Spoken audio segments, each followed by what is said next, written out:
Hello students, good morning students. हम अपनी second paper की ऑप्टिमाइजेशन टेक्निक बुक वर्क को कंप्लीट कर चुके हैं, जहां आपने फर्स्ट यूनिट में देखा कि हमारे पास एक तो ग्राफिकल मेथड था और दूसरा सिंप्लेक्स मेथड था। ठीक है, ये दोनों मेथड जो फोर्थ यूनिट थी उस बुक में, उसमें मोस्ट इंपॉर्टेंट दो टॉपिक थे।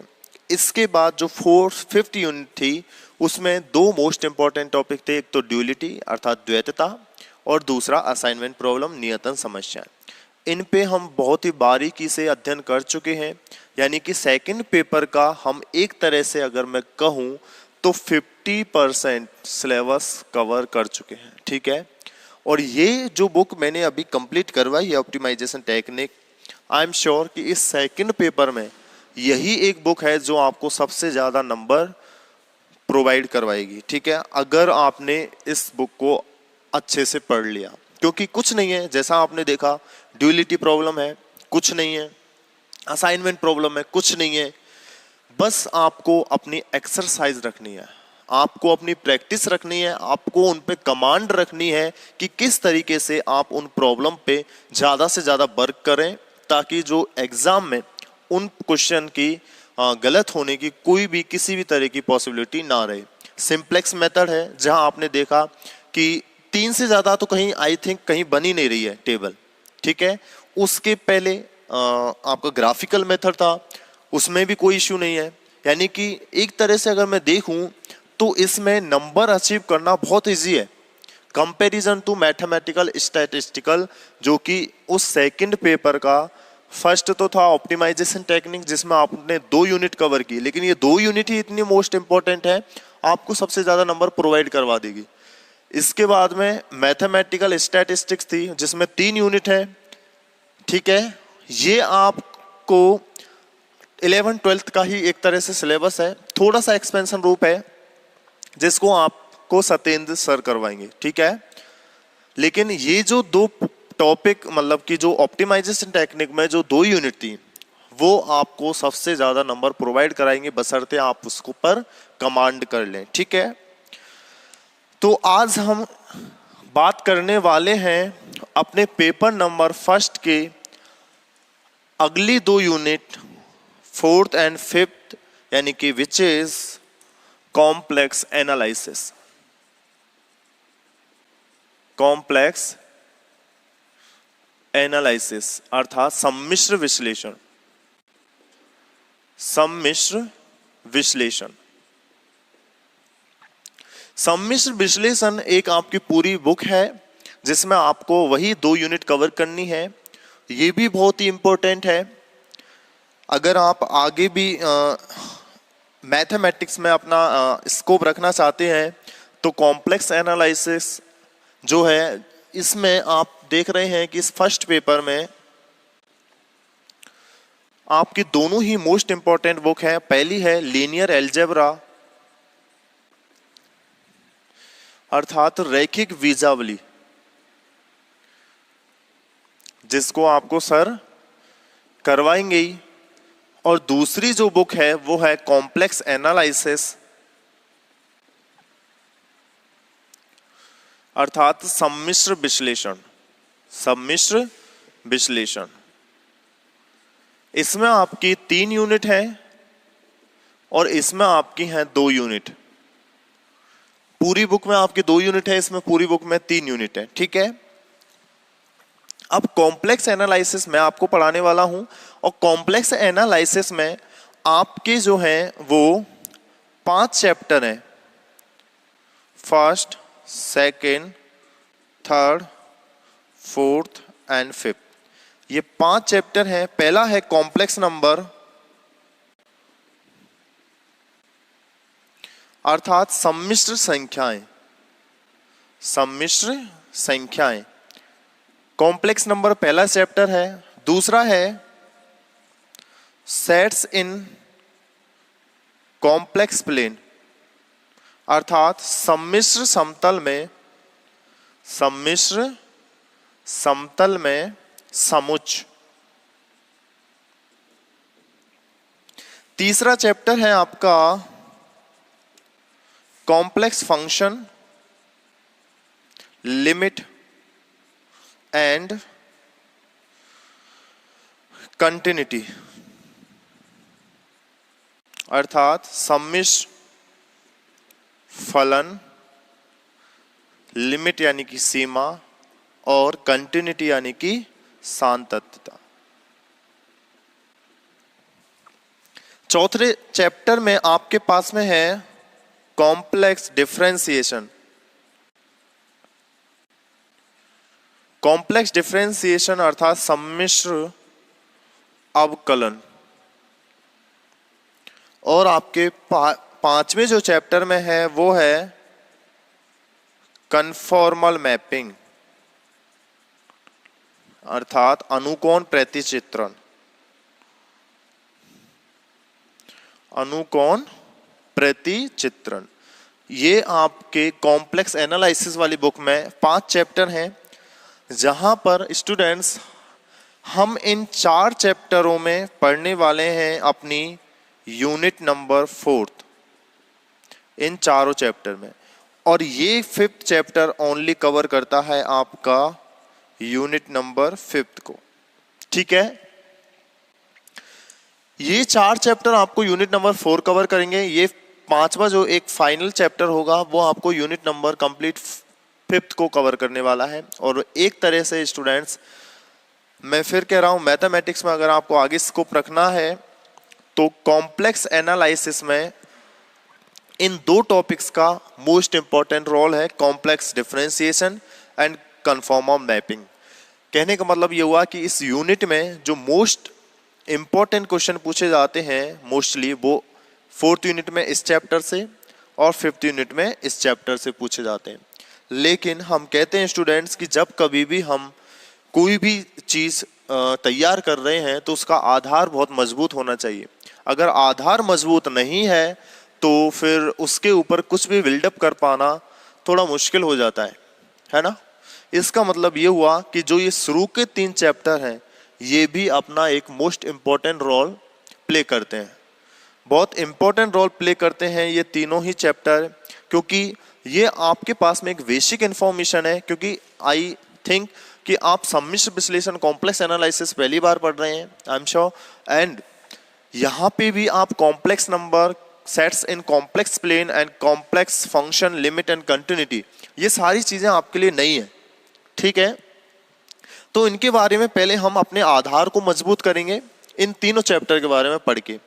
हो सकता है मैं इस 3rd चैप्टर को सबसे लास्ट में करवाऊं, क्योंकि उतना इम्पोर्टेंट इसके लिए नहीं है। ये एक अलग से ये चीज़ है, फंक्शन, लिमिट एंड कंटिन्यूटी, जो आप रियल एनालिसिस पढ़ते हुए आए हैं। 2nd ईयर में आपका फर्स्ट पेपर है रियल एनालिसिस, वास्तविक विश्लेषण का, तो उसमें ये सारी चीज़ें आ जाती हैं। तो इसको हो सकता है मैं लास्ट में करवाऊं, otherwise 1st, 2nd, 4th and 5th इनको मैं कंटिन्यू रखूंगा, ठीक है। अब बात आती है स्टूडेंट्स, ये तो आपका हुआ सिलेबस, ठीक है, पूरा। इसमें क्या हमें कितना पढ़ना है वो सारी चीजें आप देखते हुए चलेंगे। तो सबसे पहले स्टार्ट करते हैं आज हम कॉम्प्लेक्स नंबर, जिसके बारे में एक बेसिक इंफॉर्मेशन में थोड़ी बहुत आज दे दूंगा। बाकी हम नेक्स्ट लेक्चर से अच्छे से अपना ये कॉम्प्लेक्स एनालिसिस स्टार्ट करेंगे, ठीक है। तो स्टूडेंट सुन लीजिएगा, कॉम्प्लेक्स नंबर, कॉम्प्लेक्स नंबर सम्मिश्र संख्याएं जो होती हैं स्टूडेंट्स, आखिर हैं क्या। देखिए, अभी तक आपने रियल नंबर सिस्टम, अभी तक जो आप पढ़ते हुए आए हो रियल एनालिसिस, कॉम्प्लेक्स एनालिसिस से पहले आपने पढ़ी है रियल एनालिसिस, और रियल एनालिसिस में भी आपने एक तो पढ़ा है रियल नंबर सिस्टम और एक real valued function. Real valued function आपने पढ़े हैं, अर्थात ये तो क्या है, वास्तविक संख्या निकाय, वास्तविक संख्या निकाय और वास्तविक मान फलन, वास्तविक मान फलन, ये दोनों चीजें आप मोस्टली रियल एनालिसिस में पढ़ते हुए आए हैं, रियल नंबर सिस्टम और रियल वैल्यूड फंक्शन, ठीक है। तो इस दोनों चीजों को आपने ब्रांच कौन सी पढ़ा, रियल एनालिसिस में। तो इन्हीं पर बेस रियल नंबर सिस्टम से जिस प्रकार आपने ये देखा कि रियल नंबर को आपने इन जनरली एक लाइन पर बिंदुओं द्वारा डिनोट किया था। जितने भी रियल नंबर्स थे, वास्तविक संख्याएं जितनी भी थी, आपने उनको एक लाइन पर एक एक बिंदु द्वारा शो कर दिया और इस पूरी लाइन को आपने नाम भी दे दिया था कि दिस इज रियल लाइन, अर्थात ये क्या है, एक वास्तविक रेखा है जो कि आपको वास्तविक नंबर्स को क्या करती है, इंडिकेट करती है, ये वास्तविक रेखा रियल लाइन। ठीक है, तो इसी प्रकार ऐसी संख्याओं को प्रदर्शित करने के लिए जो कि टू डायमेंशनल की बात होती है, जहां टू डायमेंशनल की जब बात होती है, इसका मतलब जब मेरे पास में कुछ इस तरीके का ए और बी टाइप के बिंदु का मेंशन होता है, तो इस तरीके की संख्याओं को पढ़ने के लिए, टू डायमेंशन में व्यक्त करने के लिए, उन संख्याओं को हम पढ़ने के लिए कॉम्प्लेक्स एनालिसिस का अध्ययन करते हैं, जिससे हम कहते हैं कॉम्प्लेक्स नंबर, यानी कि सम्मिश्र संख्याएं। इन्हीं संख्याओं को हम सम्मिश्र संख्या कहते हैं जो कि आपको टू डायमेंशनल में इंडिकेट होती है। ठीक है, बिंदुओं द्वारा व्यक्त की जाती है। इन्हीं संख्याओं को हम एक तरह से सम्मिश्र संख्या हम कहते हैं। इसका मतलब ये हुआ स्टूडेंट्स कि जब कभी भी हमारे पास में कुछ बीजीय समीकरण होते हैं, कैसे, जैसे कि एक्स स्क्वायर प्लस के 2 = 0। अब इसका सॉल्यूशन क्या है?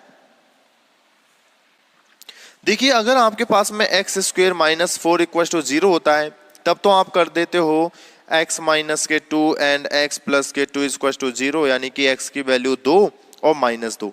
ये तो रियल नंबर पे डिनोट हो गई, 2 और -2।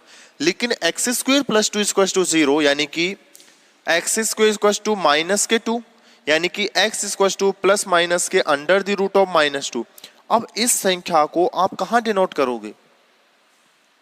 क्या आप रियल नंबर पे इसको, रियल लाइन पे इसको डिनोट कर सकते हो? नहीं। तो स्टूडेंट्स, इसी प्रकार की प्रॉब्लम को जब हम सॉल्व करते हैं, तो जो x की वैल्यू आती है, वो वैल्यू ही आपको एक तरह से कॉम्प्लेक्स नंबर के बारे में स्टडी करवाती है। अर्थात जो मेरे पास में ये x की वैल्यू मिली, ये कुछ इस तरीके से मिली, x = प्लस माइनस √-2। तो इस कॉम्प्लेक्स एनालिसिस में सबसे मोस्ट इंपॉर्टेंट रोल जो अदा किया था, वो था हैमिल्टन का। हैमिल्टन ने इस √-1 को आयोटा के नाम से व्यक्त किया था। √-1 को आयोटा इंडिकेशन दिया था और इस तरीके से इस x की वैल्यू को प्लस माइनस के √2 आयोटा लिख दिया।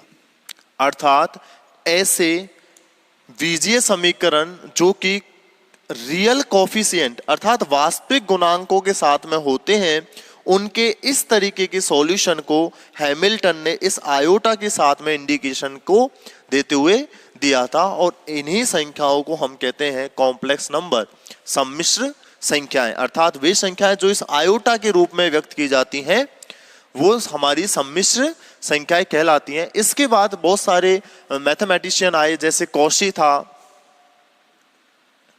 कॉशी भी, रीमान था।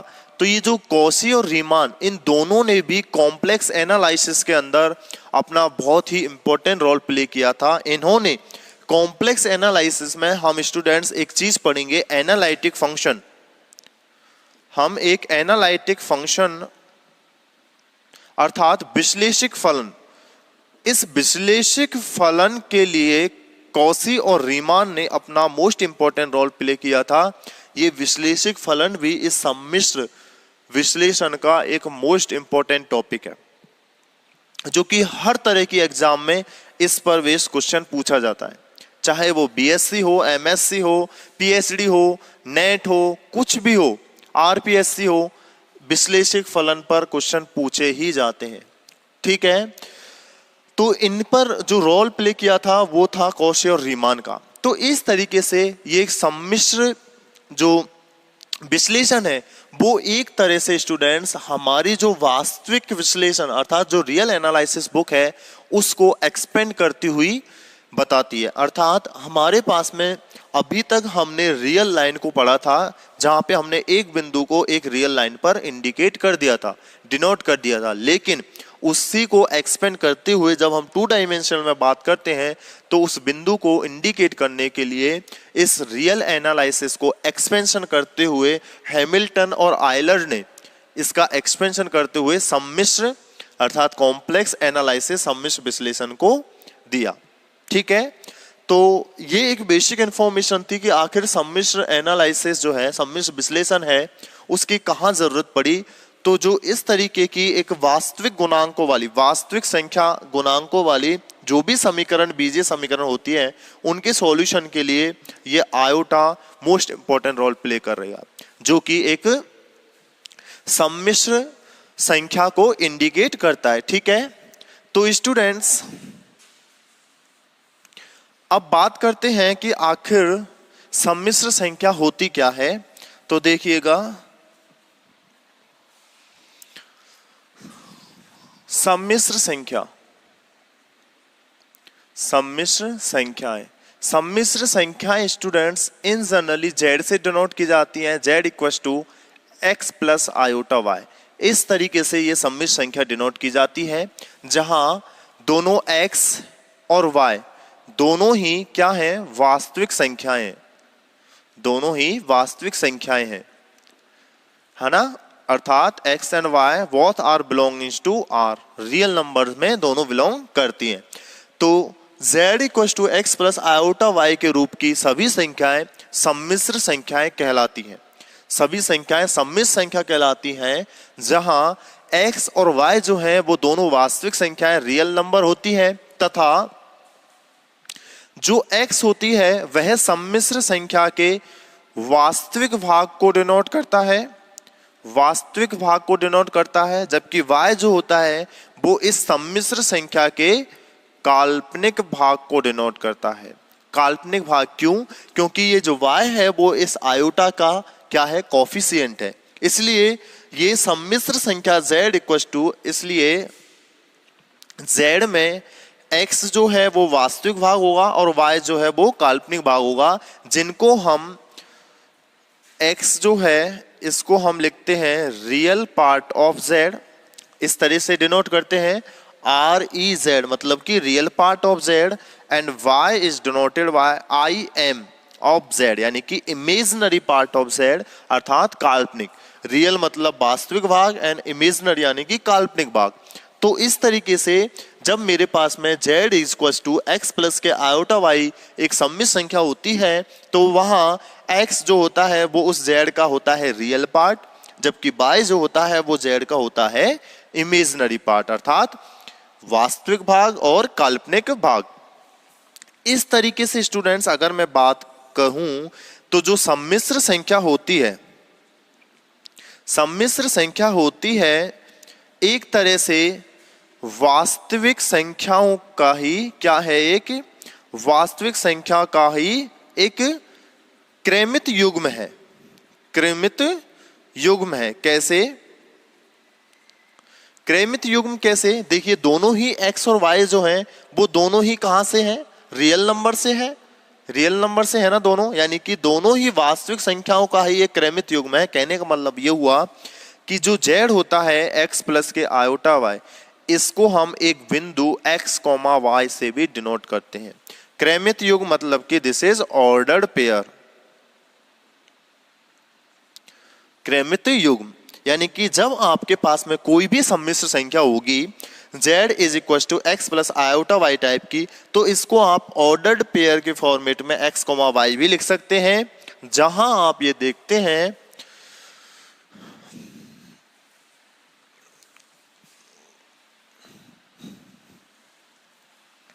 जहां पर स्टूडेंट्स आप देखते हैं कि जो z है x प्लस के आयोटा y, जिसको मैं क्रमित युग्म x, y से डिनोट करता हूं, अतः इस ऑर्डर्ड पेयर का जो ये फर्स्ट नंबर होगा वो तो रियल पार्ट ऑफ z को डिनोट करने वाला है, जो ये सेकंड नंबर होगा वो इमेजिनरी पार्ट ऑफ z को डिनोट करेगा। ठीक है, कहने का मतलब ये हुआ कि अगर मेरे पास में 3 प्लस के 4 आयोटा, एक ये क्या है, सम्मिश्र संख्या है, तो इसको मैं लिख सकता हूं 3, 4।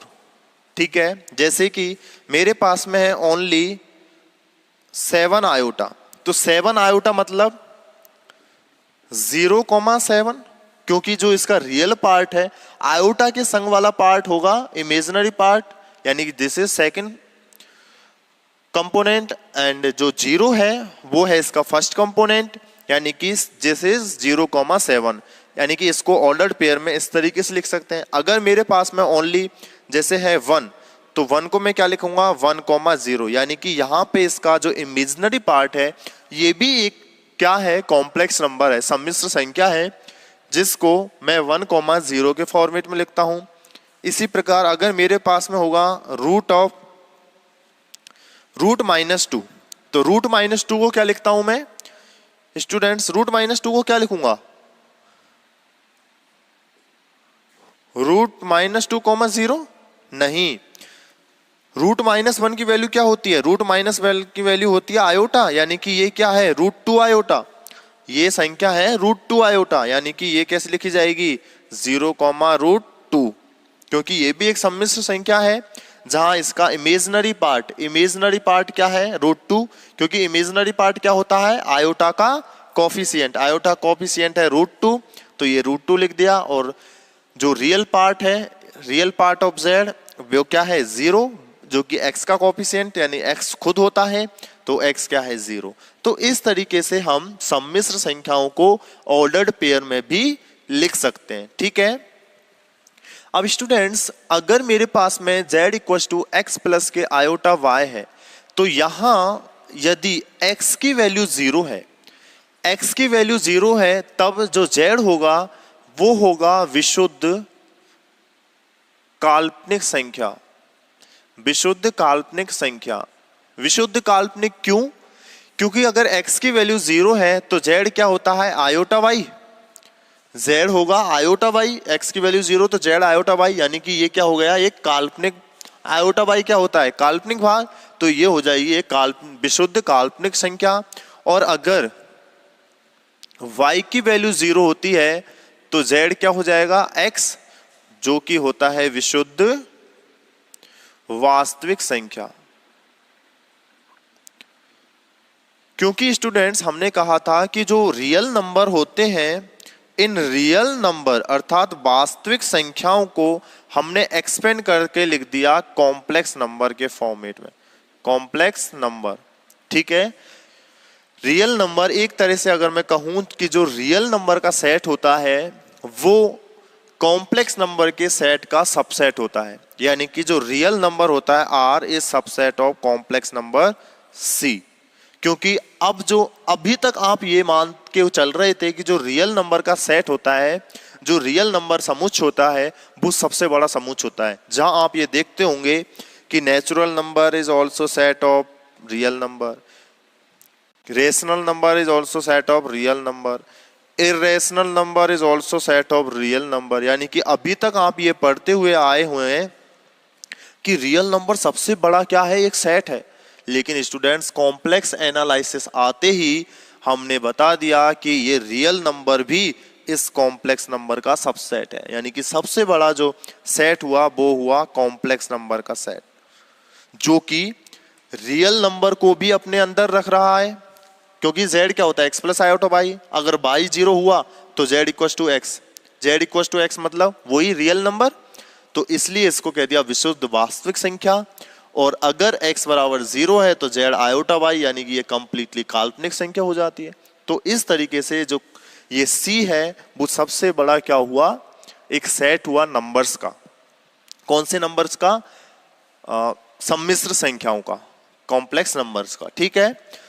तो स्टूडेंट्स एक तरह से अब हम बात करें तो जो ये कॉम्प्लेक्स नंबर है वो हमने देखा कि दो वास्तविक संख्या, ये क्या है ये भी वास्तविक संख्या है दोनों, 3 और 4 क्या है रियल नंबर ही तो है, 0 7 क्या है रियल नंबर, 1 0 क्या है दोनों रियल नंबर, 0√2 क्या है ये भी दोनों रियल नंबर है। इसका मतलब ये हुआ कि जो कॉम्प्लेक्स नंबर होते हैं, जो सम्मिश्र संख्याएं होती हैं, वो वास्तविक संख्याओं का ही क्या होता है एक क्रमित युग्म होता है। कॉम्प्लेक्स नंबर फिर से सुनिएगा, अतः मैं कह सकता हूं कि सम्मिश्र संख्या वास्तविक संख्याओं का ही एक क्रमित युग्म होता है, ऑर्डर्ड पेयर होता है, जिसको हम समुच्चय रूप में किस तरीके से लिखते हैं? Capital C means complex number which is equal to ordered pair क्या होता है इसका? x, y where x and y belongings to R। तो ये सेट होता है कॉम्प्लेक्स नंबर का सेट, जहां C x y होता है ऑर्डर्ड पेयर में, जहां x y बिलोंग्स टू होते हैं R। इसका मतलब जो ये C हुआ वो एक तरह से R क्रॉस R को डिनोट करता है, यानी कि ये एक तरह से R स्क्वायर को डिनोट करता है। ठीक है स्टूडेंट्स, तो आज के लेक्चर में बस मैं इतनी ही इंफॉर्मेशन आपको देना चाहता हूं कि कॉम्प्लेक्स नंबर होती क्या है। z equal to X plus iota वाली फॉर्म होती है कॉम्प्लेक्स नंबर, अर्थात सम्मिश्र संख्या, जहां x जो है वो होता है real part of z and y जो होता है वो होता है इमेजिनरी पार्ट ऑफ z, और दोनों ही x और y जो है वो वास्तविक संख्याएं होती हैं। इसका मतलब मैंने कहा कि जो सम्मिश्र संख्या है वो वास्तविक संख्याओं का ही एक क्रमित युग्म है, जिसे मैंने देखिए इस एग्जाम्पल से भी मैंने देखा कि यस 3,4 दोनों वास्तविक संख्याएं हैं, 0 और 7 दोनों वास्तविक संख्याएं, 1 0 दोनों वास्तविक संख्याएं, 0√2 दोनों ही वास्तविक संख्याएं। √2 क्या है? Irrational number. दोनों ही है तो रियल नंबर ही ना, दोनों ही वास्तविक संख्या। इसका मतलब ये सम्मिश्र संख्या दो वास्तविक संख्याओं का ही क्रमित युग्म होता है, जिनका समुच्चय रूप जो सेट फॉर्म है वो हमने लिख दी c equal to x, y, क्योंकि पेयर के रूप में ही तो है ये x, y where x y belongs to R, यानी कि ये बात कर रहे हैं हम 2 डायमेंशन में। और जब हम 2 डायमेंशन बात करते हैं तो हमारा एक पॉइंट कुछ ऑर्डर्ड पेयर के फॉर्मेट में होता है। ठीक है, तो इस तरीके से ये होती है कॉम्प्लेक्स नंबर, सम्मिश्र संख्याएं। अब सम्मिश्र संख्याओं के बारे में और गहन अध्ययन करेंगे, हम डीपली जाएंगे। बस जो हमने सिलेबस देखा था उसके अकॉर्डिंग हमें चलना है।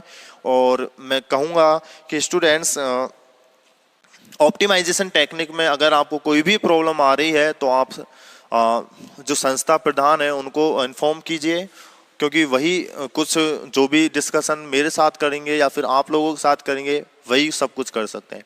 ठीक है, बाकी हम देखते हैं उनका क्या डिसीजन होता है, उसके अकॉर्डिंग आपकी प्रॉब्लम के लिए अगर कोई भी क्लास लगाई जाएगी तो वो क्लास उन्हीं के अकॉर्डिंग लगेगी। अदरवाइज हमारे पास में ये कॉम्प्लेक्स एनालिसिस कंटिन्यू चलने वाली है। ठीक है, बाकी देखते हैं अगर बीच में उस प्रॉब्लम से रिलेट, ऑप्टिमाइजेशन की प्रॉब्लम से रिलेट 1-2 क्लास लगानी अगर पड़ी, आपको ज़रूरत है तो आप वो मैनेजमेंटर से बात कीजिए। ठीक है, सो आज के लिए इतना ही। Thank you so much.